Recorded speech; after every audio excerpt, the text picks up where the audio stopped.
دوستو پاکستان نظریاتی پارٹی کے چیئرمین شہیر حیدر ملک سیالوی جھنڈ ایک علاقہ ہے اٹک کا، وہاں سے صوبائی اسمبلی PP5 میرے خیال میں، اور اس حلقے سے الیکشن لڑ رہے ہیں۔ خوش قسمتی کی بات یہ ہے کہ وہاں پر 2 صوبائی اسمبلی کے امیدواروں نے ان کے خلاف جو الیکشن میں حصہ لے رہے تھے، ان کی حمایت میں دستبردار ہو گئے، شہیر حیدر ملک سیالوی کی حمایت میں، پہلی بات۔ اور دوسری بات، پیر پٹھان، مشہور پیر جنگ کا اور سیال شریف کے پیران حضرات، ان لوگوں نے بھی اس کی حمایت کی۔ اور ایک اور بہت بڑے عالم ہیں، بہت سارے علماء نے اس نے بھی ان کی حمایت کی ہے۔ اور ساتھ میں وہ وفاقی وزیر سابقہ پاکستان پیپلز پارٹی کے، اس نے بھی صوبائی اسمبلی کی حیثیت سے شہیر حیدر ملک سیالوی کی حمایت کا اعلان کیا اور اپنے امیدوار کو دستبردار کروایا۔ پاکستان نظریاتی پارٹی کے چیئرمین شہیر حیدر ملک سیالوی نے صوبائی اسمبلی کے حمایت میں تو دستبرداری کے بعد اس نے قومی اسمبلی کی سیٹ ان کے لیے خالی چھوڑ دی۔ تو دوستو، ایک تو بات یہ ہے کہ شہیر حیدر ملک سیالوی کا سیٹ تقریباً کنفرم ہے، ان کا مقابلہ 2 پارٹیوں سے ہوگا، نون لیگ سے اور پاکستان تحریک انصاف سے، پہلی بات۔ دوسری بات یہ ہے کہ شہیر سیالوی کا وہاں پر مضبوط کیوں ہے کہ وہ ان کا آبائی گاؤں ہے، پہلی بات۔ اور دوسری بات، وہ 16 سال کے تھے جب، آج تقریباً 29 سال کے آس پاس ہے، 16 سال کے تب سے وہ پولیٹکس میں حصہ لے رہے تھے، اسٹوڈنٹس پولیٹکس میں۔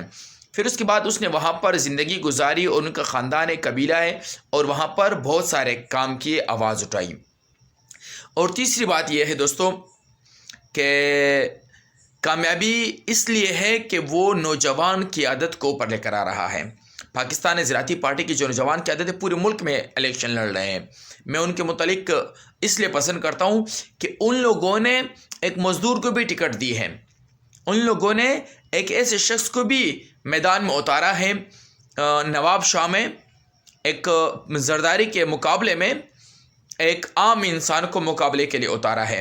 لاہور میں مریم نواز کے مقابلے میں ایک عام نوجوان کو میدان میں اتارا ہے۔ یعنی پورے ملک میں اس نے نوجوانوں کو، عام طبقات کو، مڈل کلاس کو، کیونکہ پاکستان میں تقریباً 70 سے 80% لوگ جو ہیں وہ غریب طبقے کے لوگ ہیں، تو ان لوگوں کو اتارا ہے، سیاست میں لے کر آئے ہیں اور ملک اور قوم کے لیے خدمت کی اور خود فیصلے کرنے کی ہمت دی ہے لوگوں کو، اور یہ سمجھایا ہے لوگوں کو کہ آپ خود اپنے بچوں کے مستقبل کے فیصلے کر سکتے ہو، چند خاندان نہیں کر سکتے، آپ بھی کر سکتے ہو، آ جاؤ میدان میں، پہلی بات۔ اب اس پر لوگ اعتراضات اٹھا رہے ہیں کہ شہیر حیدر ملک سیالوی نے تو موروثی سیاست کے خاتمے کی بات کی تھی، اس نے تو وڈیرہ شاہی کے خاتمے کی بات کی تھی، اس نے تو چودھرانہ نظام، یہ جو باپ دادا سے ہم پر چل کے آ رہا ہے پاکستان میں 70-75 سال سے 2-3 پارٹیاں حکومت کر رہی ہے ہم پر، اس کے خاتمے کی بات کی ہے، پیپلز پارٹی سے کیوں ملے؟ تو شہیر ہے، ان لوگوں کو میں جواب دینا چاہوں گا، شہیر حیدر ملک سیالوی کے میں ہر انٹرویو سنتا ہوں تقریباً، اس نے کہا تھا شہیر حیدر ملک سیالوی نے کہ ہر پارٹی میں وہ شخص جو نظریاتی ہوگا، اسلام سے محبت کرنے والا ہوگا، وطن عزیز پاکستان سے محبت کرنے والا ہوگا، وہ شخص جو ملک اور قوم اور عوام کے لیے سوچتا ہوگا، چاہے وہ کسی پارٹی میں بھی ہو، میں ان کے مقابلے میں امیدوار نہیں اتاروں گا، پہلی بات۔ دوسری بات، میں ان کا سپورٹ کروں گا چاہے کسی بھی طریقے سے وہ ہو۔ تو اس نے جو شہیر حیدر ملک سیالوی نے جو وہاں پر جھنڈ میں قومی اسمبلی میں پیپلز پارٹی کے امیدوار کی حمایت کی ہے، وہ کیوں کی ہے؟ اسی لیے کی ہے کہ وہ جو شخص ہے وہ بھی قوم سے مخلص ہے، اپنے حلقے سے مخلص ہے، اپنے علاقے کے عوام سے مخلص ہے، اور شہیر حیدر ملک سیالوی بھی اسی لیے اس شخص کی حمایت کی اور اس نے اس کی حمایت کی۔ یہ اتحاد صرف اسی شخص کے ساتھ ہوئی ہے، وہاں کی قومی اسمبلی کے امیدوار سے، یہ پیپلز پارٹی کے ساتھ نہیں ہوئی، کیونکہ اگر پیپلز پارٹی کے ساتھ ہوتا تو کراچی میں لوگوں نے امیدوار اتارے ہیں، نواب شاہ میں امیدوار اتارے ہیں، پنجاب میں امیدوار اتارے ہیں،